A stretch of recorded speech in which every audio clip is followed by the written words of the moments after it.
So he was appointed Her Majesty the Queen's Ambassador to the Hellenic Republic in summer 2012. Before that, he was Deputy Permanent Representative of the Netherlands to NATO from 2009 until 2011, and Diplomatic Advisor, there is EU Affairs, International Economic Issues, to Prime Minister Balkenende from 2004 to 2009. He has studied economic geography and Spanish at Amsterdam University, and has a family with 3 children and enjoys sports, windsurfing, snowboarding, sailing, running, football, and reading, history, modern literature, and arts. So, Ambassador, please. Yeah, thank you very much. You might have been wondering already who's this old guy in this suit and tie. This explains it. Many thanks for being here tonight and for starting this collaboration with Orange Grove. It's really a pleasure to have you here and to see that people take an interest in cultural entrepreneurship and they care about also what's happening here in this community that's called Orange Grove. What I wanted to do, I will try to be at least as lively as Olaf was on the screen. I'm not sure that I can match his presentation. I mean the content of his presentation, but I probably can beat him on the liveliness of the movements. And I will tell you a little bit about what this actually is, Orange Grove, the kind of activities we have, what's the idea behind it, and then answer your questions if you have any. Orange Grove is a very recent initiative taken by the Dutch embassy together with a whole group of friends, people that we knew already or that came to us after we announced that we were going to do this, and together with a group of Dutch and Greek companies that sponsor this whole thing. It's almost entirely financed by the private sector, which in itself is a nice thing, because when we started talking about this idea, one of the first things I did was talk to my minister, the Minister of Foreign Affairs, and I said, well, what do you think? Want to start this and that? And he said, well, brilliant, brilliant, brilliant. But who's going to fund it? Because public money is scarce at the moment. But I find that a stimulating comment.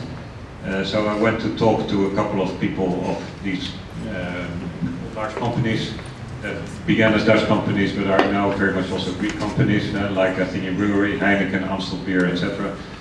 Friesland Campina, Nunu Milk, and so on. These are companies that have been around for a long time. And a little bit to my surprise, they were very interested to support this. They say, well, we feel like Greek companies, we care about what's happening in Greece, and we want to show that it matters to us, and we want to show that we want to be helpful. They don't only put money into this, but also effort, and that's probably even more important, because you also need mentors when you do this. You need contacts with a number of these companies, and that is, for me, also one of these pleasant surprises, that when you start something like that, there's people that want to help. And you don't even have to ask, they come. Then of course you will have to select a little bit between the offers that you get, but generally that's been a very, very positive experience. So this started, let's say, about a year ago. We only decided end of June, beginning of July, that we would actually go ahead with it. The whole group of people worked throughout the summer, and on the 25th of September we had our opening party in Orange Grove. What we offer here is a flexible workspace and an entrepreneurship program. So people can have their actual office here, and they have the access to the Wi-Fi network, etc. But they also can have a mentor that helps them to develop their business. They can get the help of a coach that works with them on their personal skills. They get free, at least in the initial phase, free legal counseling. There is a group of lawyers that said we want to give people a first advice, and if they need a really detailed proposal and so on, of course, that will have to be a payment, but that will be done for reduced tariff, and the same with accountancy. And we try to organize events, at least every Thursday, like today, isn't it? Yeah. But also other days of the week, which are to exchange ideas, to talk about relevant subjects for entrepreneurs, but also to create a networking moment. And then I look to the people in Orange Grove. Sometimes I get the impression that the networking moment is almost as important as the actual message that is given from the podium. At least tonight, for my part, that will definitely be the case, I'm afraid. But I really believe in that type of thing, because what for me is the main value of a thing like Orange Grove is that you bring people together. We can connect people, and Embassy should be good at that. We should have a good network both in Holland and in Greece. We should be able to establish connection to people that are of value to the young entrepreneurs in the program. But it's also very interesting to establish contacts within the community, people that are working on the same thing. What I understand from the young entrepreneurs I've talked to is that it can be a pretty lonely job. There aren't too many people doing this, and there is a lot to do. And when you work on your own, it's much more difficult than when you have people that are in the same situation.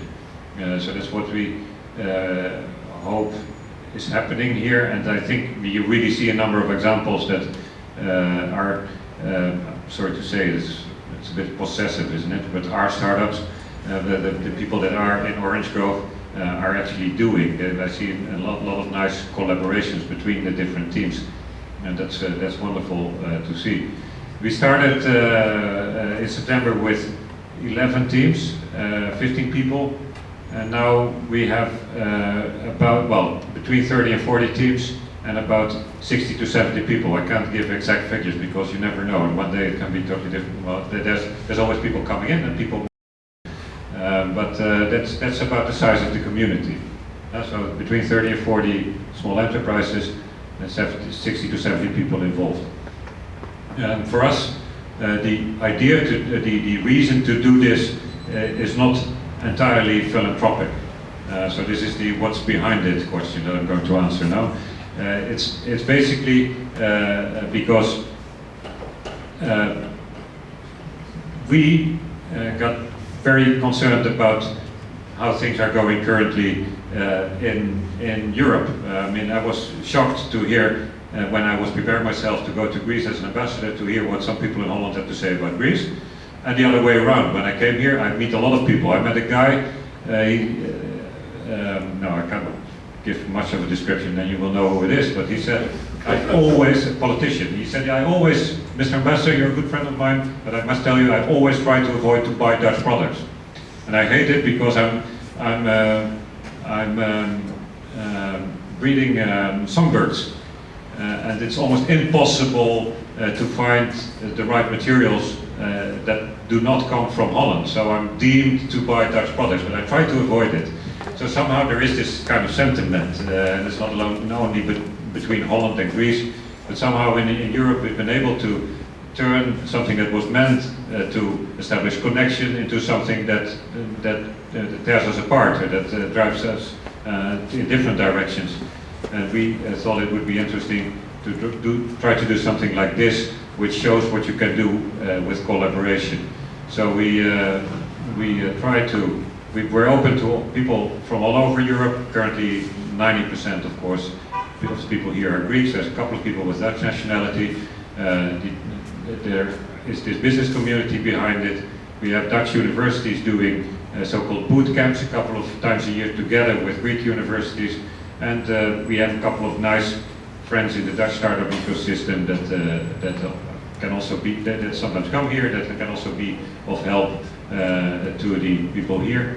And we hope that we will have a bit of, how do you call that, interaction, traffic between the different startup ecosystems.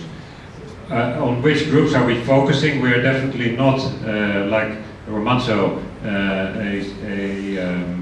an incubator or a workspace with an exclusive focus on the creative sector. It's basically one of the 4 sectors that we have identified. The first of them is IT, second and third are agro, food, and tourism, and then there's there's the creative sector. That is what we announced more or less. We now actually we do have a group of startups that are working on things related to the creative sector. I myself am very much convinced that it is immensely interesting to have this mix and to have the creative sector on board also for the other startups. Because it may sound very obvious, but I often, when you really go to things done by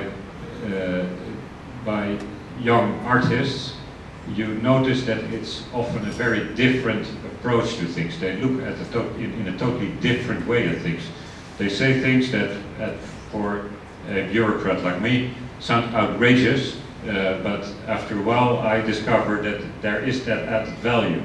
And I think the challenge is to connect these things. I also think that it is very useful to stimulate entrepreneurship in the creative sector, also as a means of survival, basically.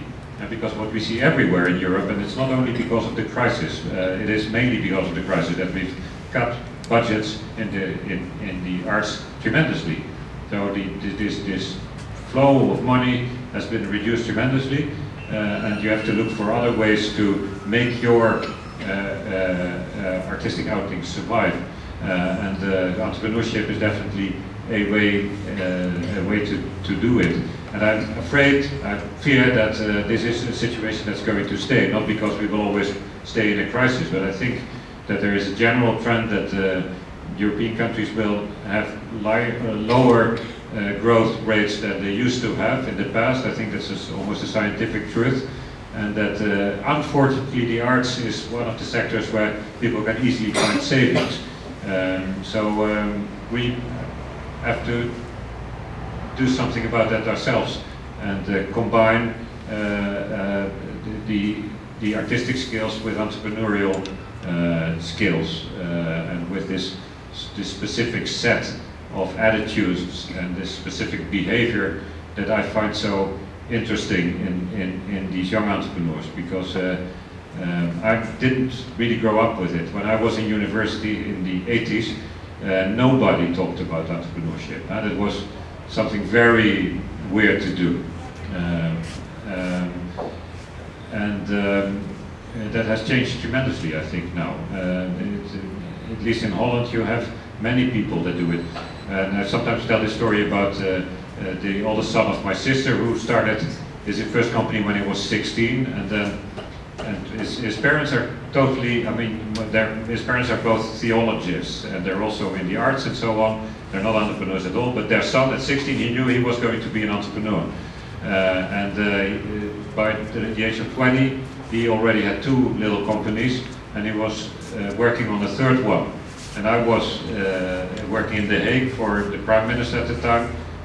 At the moment, the phone rang, and my secretary said, there is now a very weird guy on the other side of the line. He says he's an entrepreneur and he's your nephew. I said, oh my lord, I know who it is, Patrick. And then he said to me, yeah, Jan, it's Anna. I'm now working on a new company. I thought, new company, the guy's 20. It's on sustainable lighting. And my question is very simple. What can the Prime Minister do for me? And I was flabbergasted, of course, because that is not exactly what you expect, but he did it with a lot of charm, and for me that was basically my first experience with that kind of attitude. Know what you're doing, but step forward, do it, try it, try to incite enthusiasm in other people for what you're doing, try to get them on board, and don't think of limitations. And that's why I find it very worthwhile to support young entrepreneurs. It's a mindset that we're not all brought up with, but that really brings additional value, and I think that it can be useful for guys that want to become tremendously rich in a couple of months' time. useful, but it can also be useful for people that have a passion for nature or for projects in the city or for the arts, to use that attitude and that way of working, and just try it. Don't be afraid that somebody will say no. In the end I said no. I said, sorry Anna, here's your uncle speaking. I will give you an email address of a guy of the Ministry of Economic Affairs. And I basically sent him away. The day after I thought, this is stupid. The guy is really trying to do something like that. And I thought I'll call him and I'll try to connect him to a couple of people I know. And he in the end was pretty successful with this. A couple of other very strange experiences. We hooked him up to Philips in Eindhoven, lighting company, and there he was working in a certain department, but at some moment his mentor lost him. He was gone. He went to the president of the company, knocked on his door, and had a conversation with him. And the mentor, of course, was very embarrassed, but then later he talked to the president. He said that this was a very nice encounter with that young guy. It was funny because it was the first time that after a conversation, somebody said to me, and what did you think about this conversation yourself? That's what he said to me. And it sounds weird, but I mean, it is the essence, I think. This open attitude. Try things. Don't be shy in doing things. If you combine it with charm and seriousness, you can be very successful in basically making your dream happen. Okay, that's all from my side. If you have any questions, I'm happy to answer them, but don't feel obliged. Welcome to Orange Grove, and I hope to see you here a lot, and feel free to come to us with crazy ideas.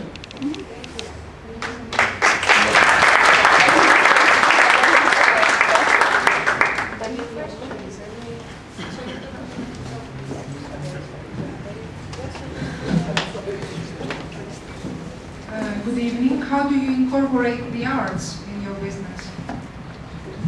Well, in my business, it's. Do you mean in the businesses of the people that work here, or? As far as Orange Grove is concerned, as far as the exchange with Holland. Well, first of all, we've tried to, if you look around here, we've tried to involve also a number of artists in how what this place looks like. Basically, people with a double background. If people are in a certain area of work and they are looking for a contact, which can be in the arts sector, then we try to find a way to establish that contact. As an embassy, the cultural part of our work is pretty important. So more or less by coincidence, we also have a bit of a network there. For instance, they're not here at the moment, but we have a startup that's called Clio Muse. Have you heard of them? They make a wonderful app which makes museums much more interesting for average people that are not really educated to appreciate art in museums. People that want to know about the context and so on, they really lure them into an interest in art. It's a wonderful thing. When they came here, they said, we want a mentor of one of the leading museums in Athens. We've been working in the past with the Byzantine Museum, and the director of that museum, who has a very interesting approach to how to organize exhibitions, became more or less a friend. I called her and said, well, do you want to be the mentor of this team? So it often depends a bit on coincidence, of course, but I don't see it fundamentally different than connecting somebody that is, let's say, producing cheese to cheese producers in Holland, or is that a very impertinent remark?